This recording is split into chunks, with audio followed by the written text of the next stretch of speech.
Morning students. நம்ம வந்து last வீடியோவில் வந்து பார்த்திங்கன்னா ப்ராப்பர்ட்டிஸ் ஆஃப் கோசைன்ஸ் ஃபங்க்ஷனோட முடிச்சிருந்தோம். இப்போ ரிமார்க்ஸில் பார்ப்போம். ரிமார்க்ஸில் என்ன சொல்கிறாங்க அப்படின்னா, shifting the graph of y equal to cos x to the right by by 2 radian the gives the graph of y equal to cos x minus pi by 2. என்ன சொல்ல வராங்க அப்படின்னா, இங்கே பாருங்கள், இந்த கிராஃப் வந்து பார்த்தீங்கன்னா y equal to cos x அப்படின்ற graph, y equal to cos x அப்படின்ற கிராஃப். இந்த கிராஃபில் என்ன பண்ணுறோம் அப்படின்னா, pi by 2 right hand side தள்ள சொல்கிறாங்க. இப்போ பாருங்கள், இங்கே மைனஸ் பை பை 2 இருக்கா, இதை பை பை இங்கேருந்து இது வரைக்கும் பை பை 2வா, இது நம்ம பை பை 2 தூரம் இங்கே தள்ளி இங்கே ஸ்டார்ட் பண்ணோம் அப்படின்னா கிராஃப் இங்கே இருக்கிற இப்படி வளையுது பார்த்தீங்களா, இந்த கர்வ் எப்படி வரையும், இங்கேருந்து இப்படி ஆரம்பிக்கும். சரிங்களா, இங்கே ஆரம்பிச்சு எங்கே முடியும், இங்கே பை பை 2 முடியுதா, அப்போ மறுபடியும் பை பை 2 தள்ளிச்சுன்னா எங்கே வந்து முடியும், பையில் வந்து முடியும். சரிங்களா, அடுத்தது இந்த இடம் இருக்குது பார்த்தீங்களா, இப்போ பாருங்கள், இந்த கர்வை நம்ம இங்கே வரைஞ்சிட்டோம். அடுத்தது இந்த டவுனை நம்ம இப்படி வரைஞ்சிட்டோம். அடுத்து பார்த்தீங்கன்னா இந்த ஸ்லைடிங் இருக்குது பார்த்தீங்களா, கீழே வருது இல்லையா, இந்த வேல்யூ எப்படி வரும் அப்படின்னா இங்கே வரும். அப்படி இங்கே வந்து திரும்ப அகைன் இங்கே எக்ஸ் ஆக்ஸில் மீட் பண்ணது இல்லையா, அது எங்கே வந்து மீட் பண்ணும் அப்படின்னா பை பை 2ல் வந்து மீட் பண்ணும். இப்போ இந்த கிராஃபை மட்டும் பாருங்கள், இந்த கர்வ் எப்படி வருது அப்படின்னா, இந்த கர்வை பார்க்கும்போது உங்களுக்கு ஞாபகம் வரணும், y equal to sine x அப்படின்ற கர்வ் தான். சரிங்களா, அப்போ என்ன அர்த்தம் அப்படின்னா, காஸ் எக்ஸ்னுடைய ஒரு கர்வை நம்ம என்ன பண்ணுறோம் அப்படின்னா பை பை 2 அளவுக்கு நம்ம கொஞ்சம் மூவ் பண்ணோம் ரைட் ஹேண்ட் சைடு அப்படின்னம்னா அது சைன் எக்ஸ்னுடைய கர்வ் மாதிரி வருது. சரியா, அதனால தான் y equal to cos x minus pi by 2 அப்படின்னா அது சைன் எக்ஸ் கர்வ் வருது. இது ஃபார்முலா தான் உங்களுக்கு தெரியும். அந்த ஃபார்முலா எப்படி வருதுன்னா இந்த மாதிரி தான் வருது. சரிங்களா, அது எக்ஸ் மைனஸ் பை பை 2 இருந்தாலும் பரவாயில்ல, பை பை 2 மைனஸ் எக்ஸாக இருந்தாலும் பரவாயில்ல, சைன் எக்ஸ் தான் வரும். சரியா, ஸோ இப்போ செகண்ட் ஒன் பார்ப்போம் அப்படின்னா, இப்போ y equal to A sine alpha x அப்படின்னா அதனுடைய லிமிட் என்ன அப்படின்னா minus mod A less than or equal to A sine alpha x less than or equal to plus mod A. இதனுடைய amplitude எப்படி இருக்கும் அப்படின்னா ஏவாக இருக்கும். ஏன்றது இங்கே கொடுத்துருக்குற இந்த வேல்யூ. அடுத்து இதனுடைய பீரியட் எப்படி இருக்கும் அப்படின்னா 2π பை மாடுலஸ் ஆல்ஃபா.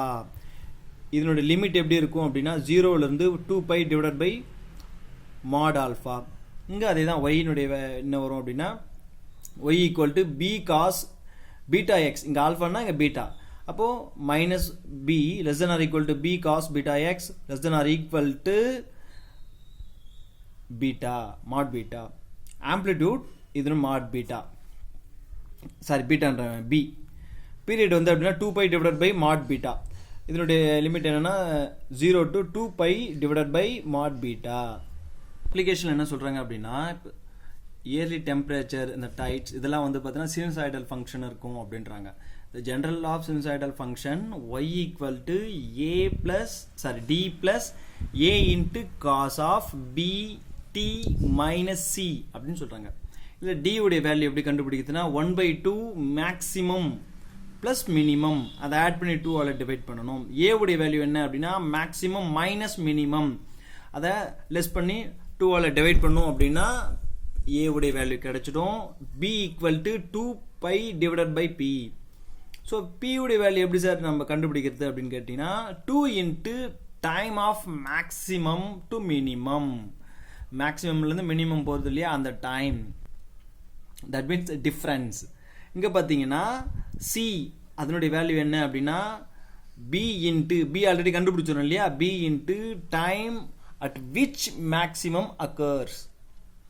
இது எக்ஸாம்பிள்ஸில் பார்ப்போம். ஒரு மாடல் 1ல் ஒரு எக்ஸாம்பிள்ஸ் கொடுத்துருக்காங்க.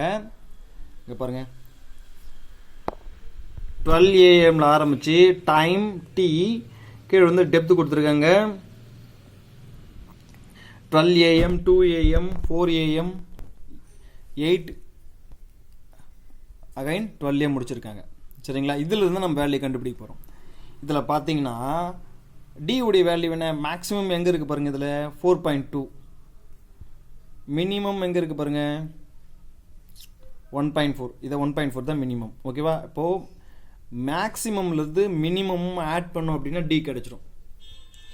டியோடைய வேல்யூ எப்படி 1/2 மேக்ஸிமம் ப்ளஸ் மினிமம் ஆட் பண்ணோம்னா 5.6 டிவைடட் பை 2ஆல் டிவைட் பண்ணால் 2.8. அடுத்து ஏ உடைய வேல்யூ எப்படி கண்டுபிடிக்கணும்? A value maximum minus minimum கழிச்சோம்னா 2.8 டிவைட் பண்ணா 1.4. ஏ உடைய வேல்யூ டி உடைய வேல்யூ கிடைச்சாடுச்சு. அடுத்து பார்த்தீங்கன்னா பி உடைய வேல்யூ எப்படி கண்டுபிடிக்கணும்னா 2 into 6. பி உடைய வேல்யூ என்ன சொல்லியிருக்காங்க? 2 into time from maximum to minimum. இங்க பாருங்க மேக்ஸிமம் என்ன 4.2, அதோட டைம் என்ன 12 AM, மினிமம் என்ன 8 AM. ஏன்னா 1.4க்கு என்ன 8 AMல தான் 1.4 வருது, அது minimum time. So time to maximum to minimum, அதனோட டைம் டிஃப்ரென்ஸ் எவ்வளோ 6 மணி நேரம். ஸோ அதனால தான் 2 into 6 போட்டிருக்காங்க. ஸோ 12, பி உடைய வேல்யூ 12. இதை எக்ஸாம்பிள் மாடலாக கொடுத்துருக்காங்க. பின் ஒரு எக்ஸாம்பிள் வந்து பார்த்தீங்கன்னா இதை தான் நம்ம யூஸ் பண்ணி போடுவோம். அடுத்து வந்து பார்த்தீங்கன்னா சி உடைய வேல்யூ எப்படி கண்டுபிடிக்கிறாங்க அப்படின்னா ஃபார்முலா என்ன சொல்லுது? பி. ஆக்சுவலாக அப்போ நம்ம பியை முதல்ல கண்டுபிடிக்கணும். B equal to 2π divided by 2 into 6. அந்த 2 into 6 தான் 12. ஓகேவா? அந்த பி உடைய வேல்யூ தான் 12. ஃபார்முலா தானே கொடுத்துருக்காங்க. 2π டிவைடட் பை பி, பி உடைய வேல்யூ 12. ஸோ கேன்சல் பண்ணோம் அப்படின்னா π/6. பி உடைய வேல்யூ π/6. அடுத்து வந்து பார்த்தீங்கன்னா சி உடைய value b into time at which maximum occurs அப்படின்னு கேட்குறாங்க. இப்போது இது என்ன வேல்யூ? பியோட வேல்யூ. பி இன்ட்டு என்ன கொடுத்துருக்காங்க? Time at maximum occurs. இல்லை மேக்ஸிமம் அக்கர்ஸ் எவ்வளோ 4.2, அது என்ன டைம் அப்படின்னா 2. ஸோ அப்போ அதனால் 2 எங்கே சப்ஸ்டிட் பண்ணுறோம்? π/6 இன்ட்டு 2. ஸோ கேன்சல் பண்ணால் π/3. சி உடைய வேல்யூ கிடைச்சாச்சு. இது நாம் எடுத்து மட்டும் the required sinusoidal function y equal to எந்த ஃபார்முலாவில் சப்ஸ்டிட் பண்ணுறோம்? இந்த கொடுத்துருக்காங்க இல்லையா, இந்த ஃபார்முலாவில் சப்ஸ்டிட் பண்ணோம். டி உடைய value plus 1.4 cos π/6 t minus π/3. So இதுதான் இங்கே ஆன்சராக கொடுத்துருப்பாங்க. சரியா? ஸோ இப்போ மாடல் 2ல் என்ன சொல்ல வராங்கன்னு பார்ப்போம். A point rotates around a circle with center at origin and radius 4 அப்படின்னு கொடுத்துருக்காங்க. We can obtain the y equal to y coordinates of the point as a function of the angle rotation அப்படின்னு சொல்கிறாங்க. இதை example எடுத்துங்க. இதனுடைய amplitude எவ்வளோ 1. ஏன்னா இது y equal to sin x. இதுவே y equal to 4 sin x அப்படின்னு இருந்தால் நம்ம எக்ஸ்னு வேணால் தீட்டான்னு வச்சுங்களேன். 4 sin தீட்டா அப்படின்னா ஆம்ப்ளிடியூட் 1லேருந்து எங்கே போகும்? 4ல் போகும் அப்படின்றது ஆல்ரெடி ஒரு எக்ஸாம்பிளில் பார்த்தோம். நம்ம இது 1ஆகவே வச்சுப்போம், அப்புறம் 1 4 மாற்றிப்போம். அது என்ன சொல்ல வராங்கன்னா சர்க்கிளை எப்படி மாற்றுவேன்னு கேட்குறாங்க. நல்லா பார்த்துங்க. இங்கேருந்து இது வரைக்கும் வருதா? இது π/2. சரியா? அடுத்தது இங்கேருந்து இங்கே π/2லேருந்து எங்கே போகுது? இங்கே முடியுது, பைக்கு முடியுதா? அப்போ பை இதை வச்சுங்க. இப்போ இதை கணக்கு எடுத்துக்கிட்டிங்கன்னா இதை மட்டும் பாருங்கள். ஒரு செமி சர்க்கிள் மாதிரி தெரியுதா உங்களுக்கு? அப்போது ஒரு சர்க்கிளில் கணக்கு எடுத்துட்டோம்னா இதை நம்ம சர்க்கிளாக மாற்றணும்னா இது எக்ஸ் ஆக்சிஸ், இது ஒய் ஆக்சிஸ் இப்படி வச்சுங்க. இது 0. இங்கே வந்து பார்த்தீங்கன்னா π/2 பை. அடுத்து பார்த்தீங்கன்னா இங்கே அப்படியே ரொட்டேஷன் ஆகிட்டு டவுனில் வருதுன்னா 3π/2, தட் மீன்ஸ் 270 டிகிரி. அப்புறம் 2π முடியும். இப்போ வந்து பார்த்தீங்கன்னா இங்கேருந்து ஆரம்பித்து மறுபடியும் இங்கே வரும். இது வந்து பார்த்தீங்கன்னா 3π/2 மறுபடியும் இங்கேயே வந்து முடியும். இதை வந்து என்ன சொல்லலாம்? 2πன்னு சொல்லலாம், இல்லைன்னா 0 டிகிரின்னு சொல்லலாம். சரியா? ஸோ அப்போ என்ன பண்ணுறோம் அப்படின்னா என்ன சொல்ல வராங்க? இது எவ்வளோ டிஸ்டன்ஸு? இது 4 அப்படின்னா இந்த கர்வும் 4ஆக ஒரு இவ்வளோ தூரம் ஹைட் ஆகி இப்படி வரும்னு அர்த்தம். ஒருவேளை இதனுடைய ஆம்ப்ளிடியூட் 1 அப்படின்னா இதனுடைய இங்கே வந்து சர்க்கிள் இப்படி வந்து வரும்.